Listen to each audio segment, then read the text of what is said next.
Right. Stay standing up if you actually track what people are saying about your brand. A lot of people stood up. Stay standing up if that is through tracking referrals. So anyone who doesn't track referrals can sit down. Excellent.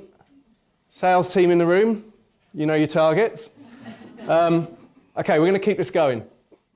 For the people that are tracking referrals, stay standing up if you incentivize that in some way. Doesn't need to be monetary. It could just be a thank you. It could just be different level of engagement. So if you don't thank you them in some way, sit down.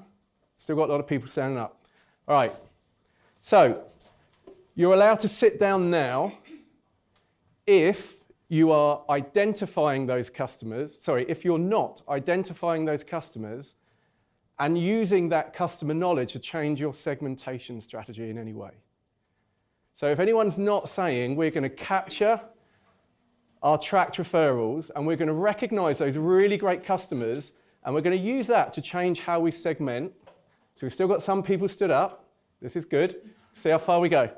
Right, you can stay standing up if you're then using that segmentation to deliver some sort of differentiated experience. So perhaps you're saying, I've found a customer who adds loads of value to the brand by bringing in their friends and family, and I'm going to give them a better returns experience. Or I'm going to give them better offers, perhaps discounts.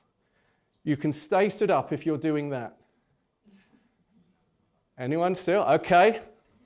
We had some questions. What was the discussion back there as to whether you do or not? It was just like to your point whether, I guess if it's like really advocate customers, do we do anything extra to reward them?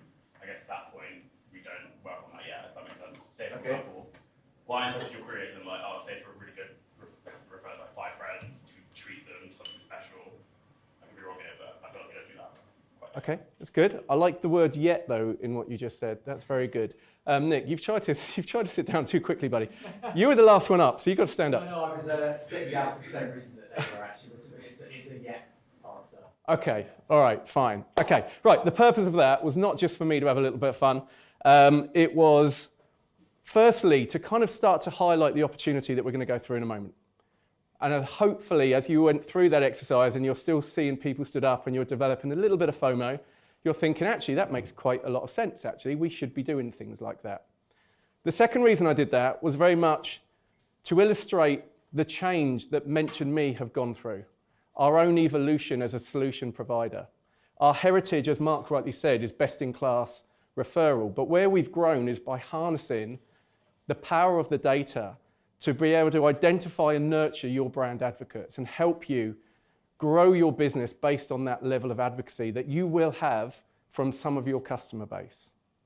So anyone that came in the room and thought, I'm only acquisition minded, not really interested in any of that lot, what we can do and what you should be asking us to do is come and meet your peers. Come and meet your peers that work in CRM, that work in customer experience. Come and meet your peers and help your brand do more and more with our products and services. Okay? Right, very good. Quick intro, by the way, Chief Growth Officer. Growth is a good word. I like my title because it means I can get involved in whole loads of stuff, right? In actual fact, I just want your money because I'm responsible for revenue. But by using this word, I can get involved in loads of other stuff. Right. So let's kind of start with what we're trying to do, where we're trying to get to.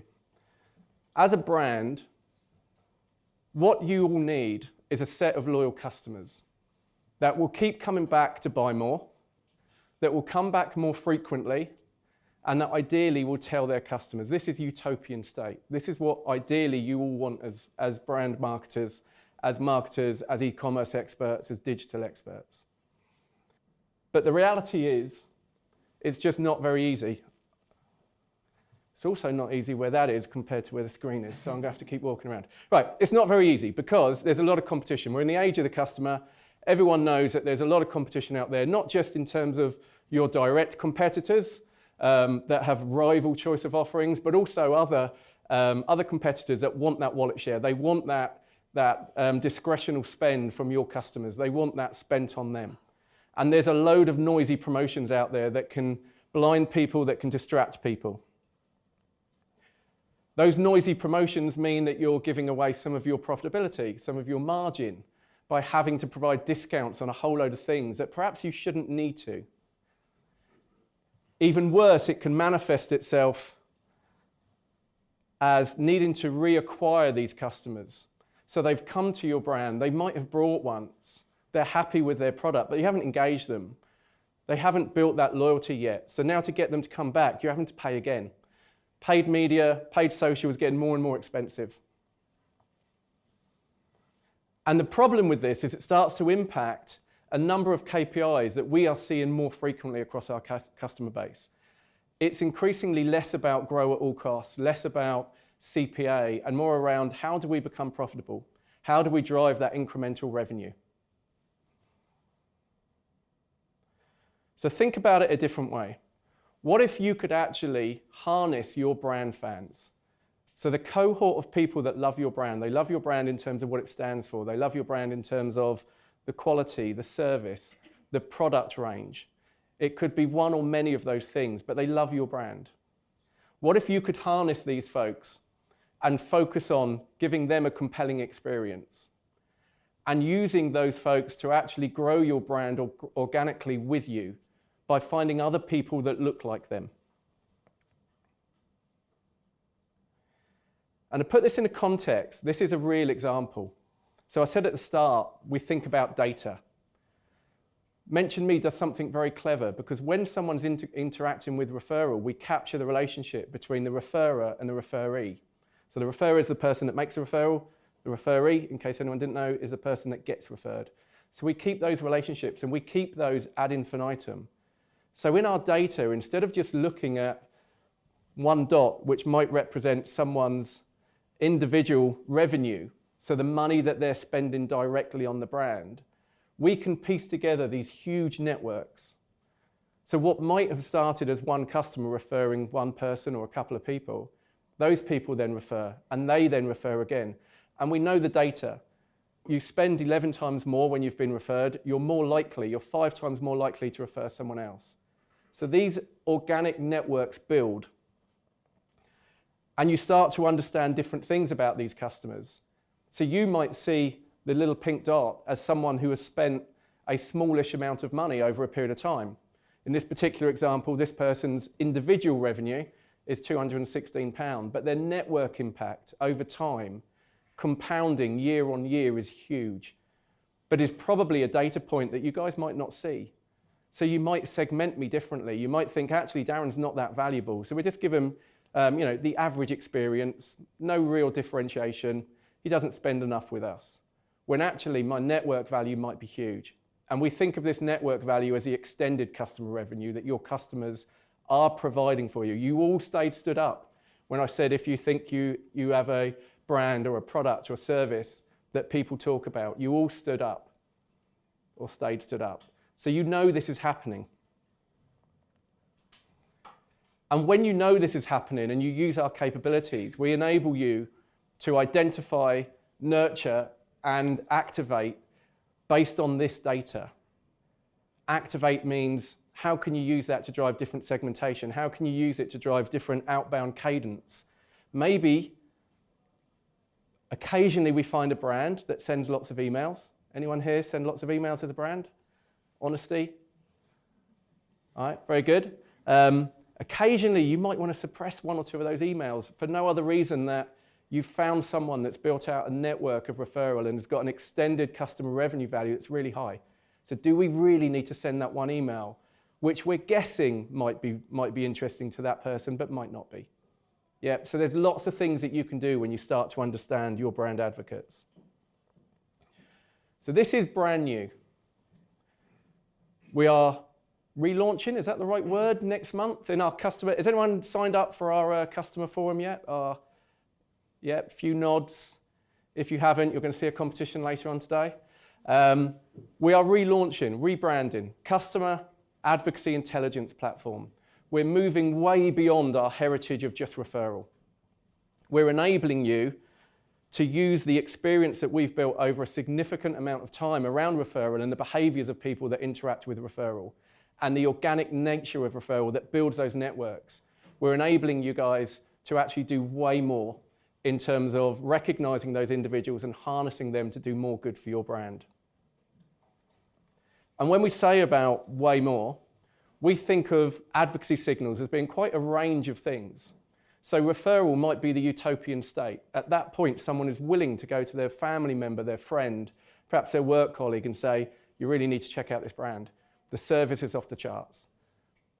There is a lot of risk. There's a lot of social risk to doing that. So it's the utopian state, but it's not the only advocacy signal out there. An advocacy signal could be, am I a promoter rather than a detractor when you run an MPS? Have I left a positive review? Am I opening your emails? Am I engaged with you on social? There's a whole load of advocacy signals. Some of those our solution does in a native way, like referral. But other areas of these signals are data that you already have. So we increasingly are allowing you to pass us that data so we can evaluate your levels of customer advocacy, and we can really start to understand who are your best customers, where are they on their path to advocacy, and then help you nurture them towards being those great advocates. So think of it very simply. Because we're doing that intelligence, we're that brain that's understanding all of those signals and giving you some insight into who are your advocates and who are not yet but could be. We enable a whole load of marketing tactics. We can help you turn the passive fans into advocates. We can drive engagement across your advocates. So engagement meaning they are an advocate, they have referred in the past, but asking them for another referral might not be right just yet. So what else can we talk to them about? How else can we engage them? And ultimately encourage them to bring more friends. Everyone brought in so far? Excellent. Right, so the value. We see this in many ways. We've got all sorts of data points that talk to our heritage value of referral. Average order value is going up. Probability or propensity to refer someone else is way higher. But we're also seeing other signals that talk to increased engagement. The ability to drive higher conversion rates on your cross-sells when you know that the person is ready to buy, when you know that they're already an advocate.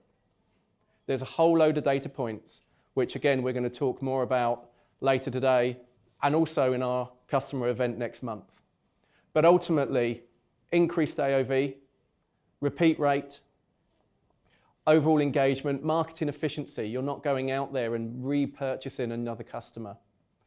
And the quality of customers goes up because you're buying people that are predisposed for trusting your brand because they've been told about your brand by someone they trust.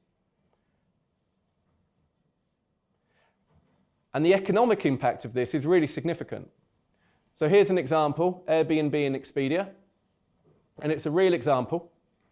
So when you look at a couple of data points, on the left here is web traffic, so organic web traffic. Airbnb, 70% of the people that visit Airbnb is organic. They're not paid for. Whereas for Expedia, it's only 40%.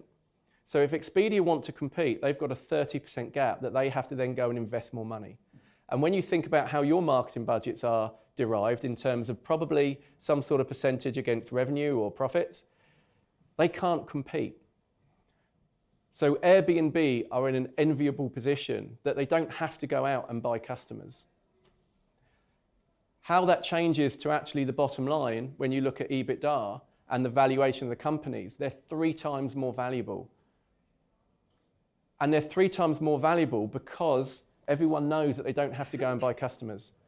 They've got a brand that is growing organically based on word of mouth, based on referrals, based on the service and the experience that they offer. So they are 3 times more valuable than Expedia.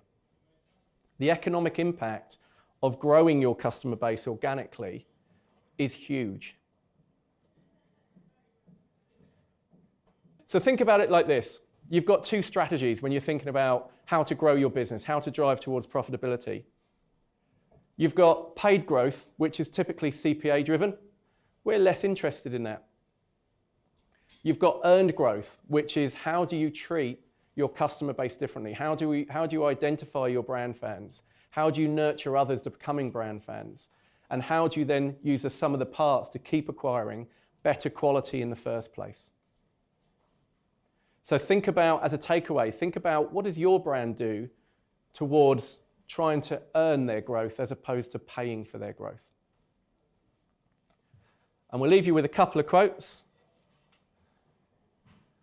So David Witt, Senior CRM Manager at one of our customers, Puma. The ultimate way for any company to grow is to keep customers coming back and introducing their friends. It's a very simple statement, but it's far more sustainable and it's far more pure than having to constantly go out and buy more customers to fill the top of the funnel just to see those then leak out at the bottom of the funnel.